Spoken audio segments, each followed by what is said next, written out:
Hello, everyone. I'm Ryan Leach. Thank you so much for joining us today for another edition of MaMa's Live Talks.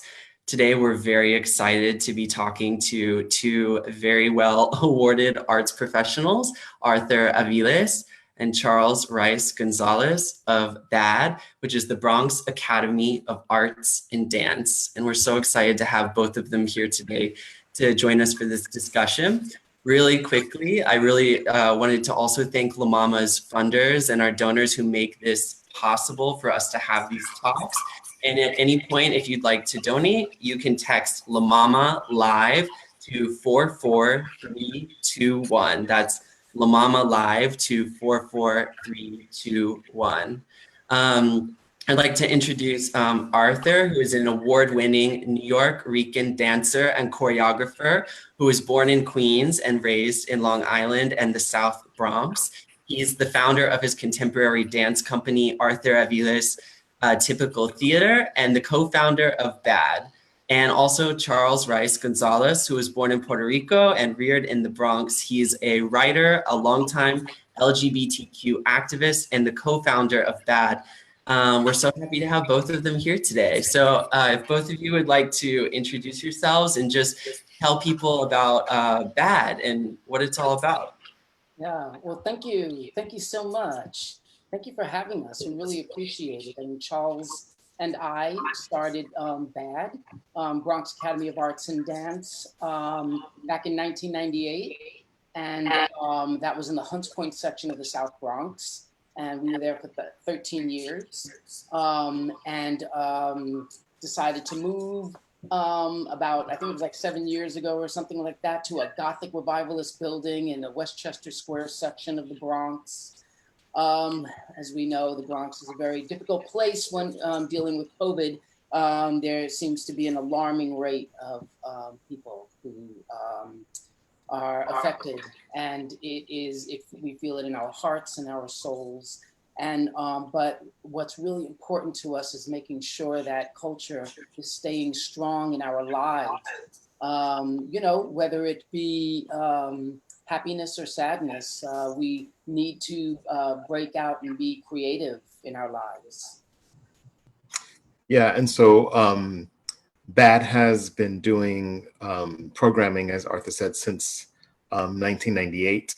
And what we do is we do a series of festivals called the Badass Women Festival, the Boogie Down Dance Series, and Out Like That. And then we also have the Black Teen X Performance Series and Get Tough, Get Bad. So we basically, you know, our mission is presenting work that are empowering to women, people of color, in the LGBTQ community. And we do it through all of these festivals. And so when this pandemic happened, we, you know, felt the art that we do is important. I mean, we really do value it and we value our community. So the art that we do, we felt when the pandemic hit, we had our last show on I think it was like the 14th of March. And then the following, that weekend, it was reduced to 10 people. And so we had a show the following weekend, was the middle of our Badass Women Festival. And we just jumped in. We you know, were lucky that the Howard Gimlin Foundation gave us Zoom, and we figured we were going to use it for meetings, but then we realized that we could use it to do programming. And so immediately, like, we took a week to kind of test it in the office before we all had to go home, and then we began our programming. Yeah, it was really important for us to not skip a beat and make sure that we were staying alive. You know, with a disaster that just kind of smacked us upside our heads, and we decided to make sure that we got right back up as soon as possible. So it really took us like 1 week to regroup and to restructure what it is that we do, which is live. That's really important to us. Yeah, making sure that we are engaging artists who are here and alive. And right now, we come from the theater. We don't come from TV world. We don't come from movie world. We come from the theater, which is live and, you know, like living, breathing. Right before this, I was a part of it was the last class for our AATT Academy, which is a athletic dance program for 6 to 9-year-olds in the Bronx. And it was our last class. And so we had a dance party. and all the kids are on the screens, they're all dancing in their living rooms. I mean, I thought it was going to be like, oh, this is going to be tough, but it was not tough at all. So, I mean, I just came back from that, so I'm feeling that kind of energy right now. I was letting Ryan know that, you know, we were waiting for the program to start, that I was just a fly on the wall watching, and it was just so wonderful to see. I mean, when we decided we were going to go online, we wondered what we were going to do with the dance program, and we called the parents, and all the parents were like, absolutely. And then it was amazing how quickly the kids, you know, for them it was almost like a no-brainer. They immediately segued right into it. Yeah, those kids, they know how to use this medium. This is their world. Little did I know. I mean, I'm, you know, there to provide just a little bit of uplift, I guess, you know, by moving my body. They probably think that, oh man, what's he doing? But they are into this. They are, you know, you just guide them a little bit and they're like, sure, I can do that. I can do that. And it's 6 to 9 year olds. So we're discovering something about this new world that they've always been a part of. And, you know, who knows, maybe they you know, had a premonition or something that something like this could happen in the future. And they are a part of that future. And thank goodness they are, you know, understanding it in a way that I must continue to learn to do. Yeah, it's been incredible watching how so many people have been adapting to this new sort of technology, and even people who were familiar with Zoom are learning all these new things about it, which is really cool. I was telling Charles, I've always loved when I do marketing at La Mama, and I always love when I see people list BAAD in their bio when they're coming up in performances. And I was telling him, you know, Angela Davis and Nia Witherspoon, Angie Pittman, Charlotte Brathwaite, Daniel Diaz, Jonathan Gonzalez, all of these people who have brought some of my favorite performances that I've seen at La Mama during my 5 years here. And I was wondering, you were saying a little bit about the performance that you were participating in earlier today. Can you both sort of talk about what kind of work is inspiring you right now when you're doing this curation and you're working with the artists, and what are you really looking to program right now, and why does it inspire you? I just love the way artists are embracing this form. You know, it's got all of these things going on with it, but it's very limited in its own way. But at the same time, artists are attacking it from all angles.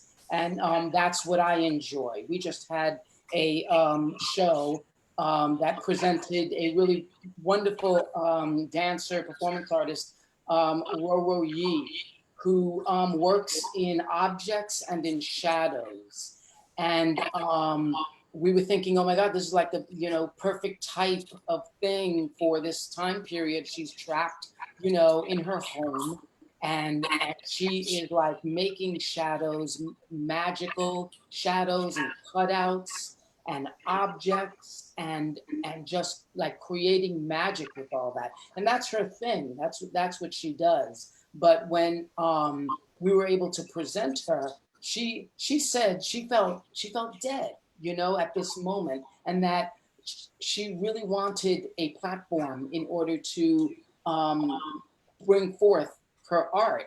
And we just called up and we said, hey, you know, would you like to try something? And at first she was thinking maybe she was going to show a movie of what it is that she did. And her and I had a little bit of a talk that BAAD really wants to be live. So that thing that's very cinematic of what you are doing can have some life to it. And it did. She brought it, and she brought it, you know, she brought her, you know, her soul to it. It was wonderful. Yeah, we're finding a lot of times that because dance is one of the anchor art forms at BAAD, that at the beginning, the first couple things we did was a workshop, and we had some literary events, and so we found that those translated to this medium. I mean, I'm a writer, so us writers are used to visiting a class on Skype or talking in this medium, and it's very different about addressing the, you know, an audience, a camera, and reading. But with the dance artists at first, we were finding that they were having kind of pondering, how do we do this? I work with groups. I don't do solo work. I need to have a studio. I need all this stuff. But what ended up happening was that the the dancers figured it out. They figured out a way to translate into the medium. Some are and some haven't. So when I think of what's inspiring me, to your question, I think, if I think of our most recent concert, we had a compilation concert, and we do these where we invite like 8 sometimes disparate choreographers and say, come do something for 5 to 7 minutes. And so what I saw this time, one of the themes, what I felt that was really inspiring was the idea that the dancers can dance anywhere, anytime, right? That idea of like, we need a studio, we need a space, we need, but there's also an element of dance that they can dance anywhere, anytime. So some people performed, like there was one performer, Megan Curette, who performed like on a porch, right? And so she was on we don't know if it was her porch or her neighbor's porch, but it was a porch. And the kind of movement and the releases she was doing in that was resonating in that sense. There was another dancer who does burlesque, but she had a pole in her apartment, and she did pole dancing to gospel music. And just to juxtapose those two things was just amazing. So I think what inspires me is that I think artists are always ready to take the task. And I think in situations like this, I think what I get from this ingenuity, what I get from this art that's being created in a way is that the artists were very often the first responders, and that we are able to, whether it's bring peace, bring joy, or we're always thinking about how do we keep the human spirit. And so that's what I've been thinking. What's inspiring about the art I'm seeing is that I feel like, in a way, artists are first responders. Yeah. Oh, I love that. And I would love to check out those performances you were both describing. And that's one of my favorite things about the fact that we're doing this on Zoom, is I love that there's a digital record recorded of all of these incredible performers. It's like a time capsule. My next question is about, I was wondering what your considerations were going forward for staying in touch with your communities. I know community is very important to your organization and for both of you. And I was wondering, how are you staying in touch with people? Like, how are you staying connected to your community during this time? Yeah, in a wild way. We know that we are hyper local, in that we are connected to people who live around the area and people who live in the Bronx, and that contingent is really important to us. And so we have made sure that, of course, we kept the contact information, because what happened was a disconnect for a tiny moment, wondering what are we going to do. But because we have our lists and we know, it's very personal for us, people are right there. So we call people up and we say, how can we be a part of this? Like, we have a technical director of our space, right, who does the lights and the sound. Like, how are we going to do that on this Zoom platform? Because the talking head that we are the ones who also push the buttons. And in theater, if you're on the stage, you don't go running up to the booth and then, put your light on and then run back down. It's a community. And so this is like, you're alone and you're in yourself, but it doesn't have to be that way. And so we were able to repurpose in a wild way, I mean, that's a word for it, to our technical crew. And now what they're doing is they are studying this format, at the least right now. So, because maybe there'll be other kind of platforms that we would like to play with, but as of now, it is Zoom that we are playing with. And we said to them, go to that platform, go learn a whole bunch of things about it, like, what's possible with it. And so we're in our what show, Charles, our 20th show or something like that. And we're learning a lot, from the ragtag postmodern, we're just going to get this thing done, to the, to a situation where we could give it a little bit more of a shine. Like, this is our space, the Bronx Academy of Arts and Dance, and that I could even do that. I'm finding that fun, fun to do, find context and play around with the form. So I think, yeah, a lot of it, the connecting with the community, Arthur, is literally talking about, the people that are in our circle, right? So how do we our first thought was, how do we keep the audience engaged? And that was through art. So we thought that we would do that, go online. But for us, it was also about how do we keep, we made deals with some artists, right? We contracted them. They were expecting a fee. How do we still honor that? And so we figured one of the ways is to do this programming and to expand that. So that's another level of, how do we keep the folks around us employed and engaged? And then we literally, BAAD has, we do arts, and as you know, La Mama and many arts groups do. But like you said, we are concerned with our community. And so very often we get involved with different initiatives. And like inside of our space, we have an initiative called Courageous Conversations, where we invite arts leaders in to come speak. So what we did for this thing, what we do for each series that we've been continuing to do, is we were doing a community check-in. So we did that with the first series. Literally, we just did a community check-in. We're going to invite people to come on. This is early on. It was like I think it was the beginning of April. It was shortly, just a week or two after. I think it was literally on April 1st. And so we combined it. So it wasn't just an opportunity for people to speak, but we felt like we invited two people from our community who are cultural people, but also healers. So they gave guided meditations. They gave, kind of a talk about, going within and using their practice and offering that to the community. And then we opened it up and we brought them all in for people to speak, and people shared very, very open things. It was an early part. We did another one on Zoom bombing, and then suddenly, all the Zoom bombing was happening. Those are just freaking racist and homophobic attacks. That's what that is. So let's call it what it is, and let's have a community forum to talk about it and figure out how we're going to protect ourselves, because they're not going to stop us from continuing to do there were some groups that were shutting down their events and shutting down things. So we were like, no way. And then we've continued to do them. So we're going to have one for out like that, have like a queer community check-in, and it'll have some healing component to it. So, those and are it just so that, Charles, I would just want to connect with that. It developed a position that we call Zoom bombing hawk or bouncer, bouncer, where what happens is we designate one member of our team to really watch the door. Like if we are in our physical space, which some of you who are just arriving, there it is, right there. It's the Bronx Academy of Arts and Dance. That our doors are open. So our house managers, they, make sure that what's coming through that door is something that's going to, be copacetic with what it is that we're doing. And so that created that position there for us to make sure that we're watching our door, and that disruptors are not going to take over, and that is not going to stop what it is that we do. Sorry, Charles, you were saying. No, that was it. That was pretty much That's it. amazing. I love it. That's sort of a theme that has come through in a lot of these discussions too, where you said you were bringing in healers and you were bringing in community, how the way that the ecosystem of arts in New York City works is we're not just artists. We're never just artists. We occupy all of these different roles and all of these different spaces in our lives, and it informs the work and also can help the community sort of build up and come together.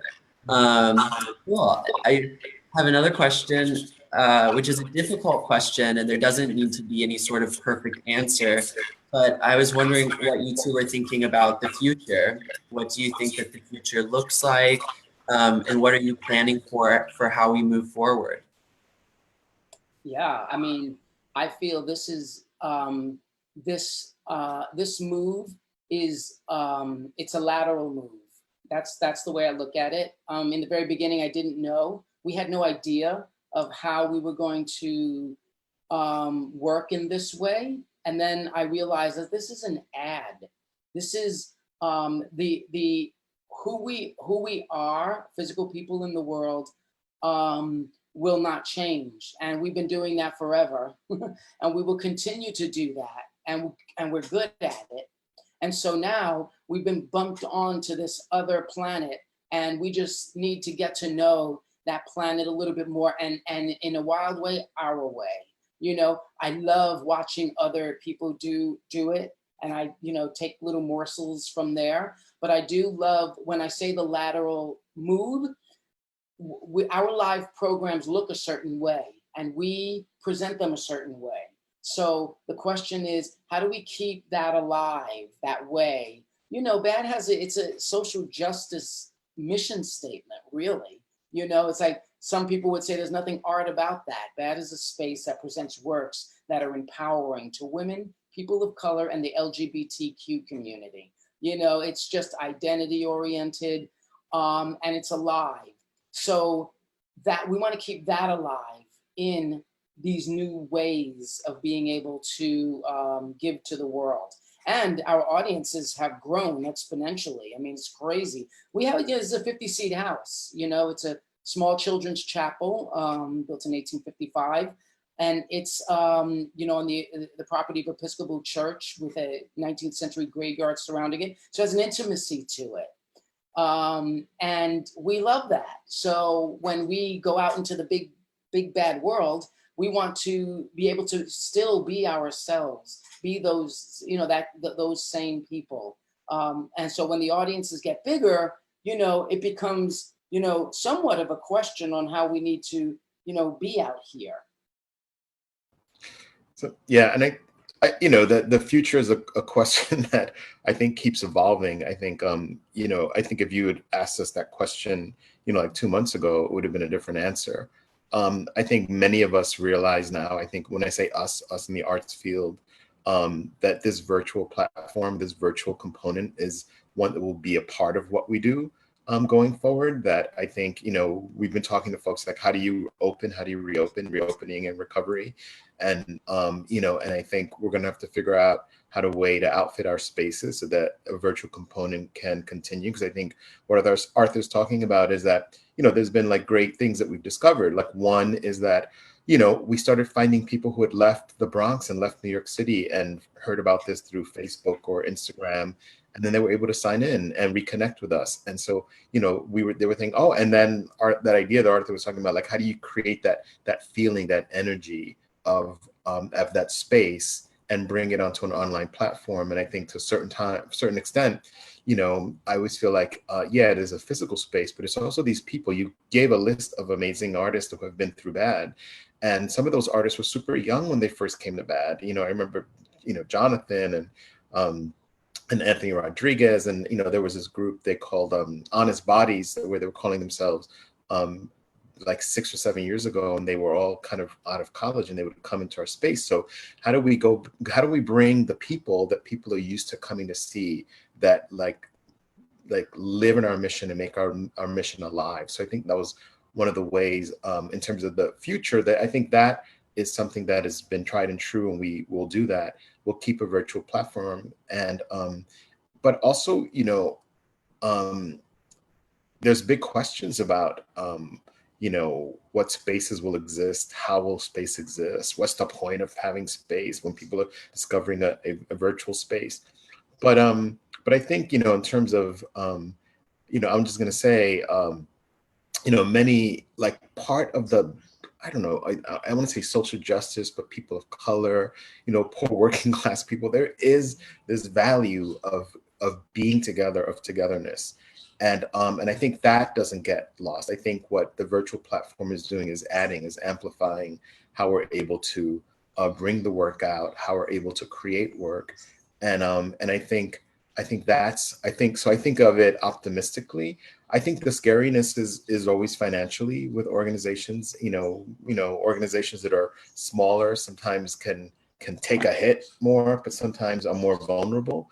And so I think with BAAD, we're constantly thinking, how do we sustain ourselves financially? How do we sustain ourselves in terms of the work that we're doing? How do we keep ourselves you know, relevant and responsive and proactive at the same time? But I think the city's facing some big questions with some of the groups in the arts organizations. And I know that, you know, as this pandemic continues to evolve from day to day to day, those questions keep also changing. But, you know, one of the things they're saying is that smaller groups or smaller houses may be the ones that have first contacts with audiences, with live audiences again. So that might be, you know, the BAAD and La Mamas and those kinds of spaces are going to be engaging people before some of the Broadway houses and, you know, and some of the bigger theaters. So I feel like, you know, yeah, it's a difficult question to look at the future, but I mean, what alternative do we have if we don't look at it and we don't plan? Yeah, thank you both for your optimism. Those were fantastic answers. Really quickly, I wanted to remind everyone who's watching that if you ask a question in the Facebook comments, we would be more than happy to ask our panelists your question and hear a great response from them. And we're also close to wrapping up, so I wanted to know, yeah, you both talk about how going forward, you're going to be doing all these incredible things. Can you sort of plug your upcoming performances and your upcoming events? How can people get involved? How can people donate to you? How can people watch your performances? I would love to hear that from you both. Well, I mean, the website right now seems to be the one-stop shopping place for information. So you can see past performance, you can see future performances. You can donate to BAAD through our website. Absolutely. So that's kind of a one-stop shopping, and it's www.baadbronx.org. One of the things that's been great about this, we did a performance with some artists in Puerto Rico. So that's something, again, that would have been a little different. We want to bring them back into the space once we have our once the space is open. As we say, we get the green light to do it. But coming up, we are finishing up we have a beautiful collaboration with an organization called Pepatian, and they are Bronx based, and Jane Gabriels runs it now. And so we have two programs. We have an artist in residency program. So they're gonna, if you want to meet the artists, they are Alicia Bauman Morales, Kayla Hamilton, and Roro Yi that Arthur mentioned, who works with shadows. They're going to be artists in residence in this next year, and they'll be presenting stuff in the fall. So we'll see whether that'll be live or virtual. And then on Friday, Pepatian is presenting an artist spotlight, and it has several people, amazing people in that program. Alexander Diaz is a young, really dynamic choreographer, and Cynthia Paniagua, who works with us, but she's also a wonderful Afro-Peruvian and contemporary dancer, and Candace Tabbs, and so many wonderful artists. And then we have our queer festival coming up, even though we're queer all the time. But we're so good. But we're going to have an Elin Harris, a readathon that a person is putting together. We have the amazing Harmonica Sunbeam doing comedy. We have a dance compilation. Arthur's going to be doing some work on a dance piece called El Yunque that he developed off of a short story.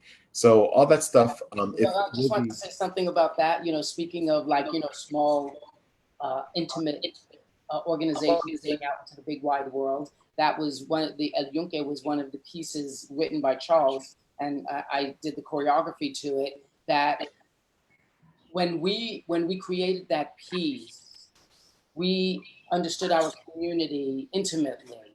And what happens in our communities is that we speak viscerally. Like, that shit is dope, And we were asked to do it outdoors at Union Square one time. And so my dancers are dancing it, and you're hearing this language outside, and the technicians, run to the panel, and they pull the plug. And so it's in silence. So my dance piece had to happen, and the rest of the dance piece had to happen in silence. So it's like that kind of thing that we want to keep in touch with when we're in this platform. So, but that's part of what it is that we're doing. That's part of the Out Like That festival, which we're continuing to build right now. And this is the space. This is BAAD, so I just want to show that to you. There it is, a beautiful little space. It's waiting for us. We will get there when we get the green light. We feel like, it's the proper time to do it. We already have people who use our space in the most dear way. They're rehearsing there. Lots of small dance companies and young dancers and choreographers. They're calling us up. They're saying, is it time? Is it time? And it's hard to let them know that we need to take the steps that are right, that we feel are right, to have them come into our space physically. So we're still working on that right now, and hopefully when we put it all together and able to feel most responsible, we will take that next step. Great. Wow, I'm so impressed by all of the stuff that you two are putting together. That's absolutely incredible. And I think that's a great place to stop. It has been such a pleasure to meet both of you and to have you here for this discussion. Thank you, everyone who tuned in to view. And I think I always try to reiterate, it is such a privilege to be able to have these conversations when I know so many people are facing such incredible obstacles right now. And I feel so very lucky to be able to do this with you all. So next week we will be back with another incredible discussion at 6:30 p.m. on Wednesday, Eastern Standard Time. And again, if you would like to donate to La Mama, you can text La Mama Live. That's La Mama Live, all lowercase, one word, to 44321. And there will be information about BAAD on our website so that you can get connected to all of that incredible content that you heard about today. All right, thank you both so much. See you all next week.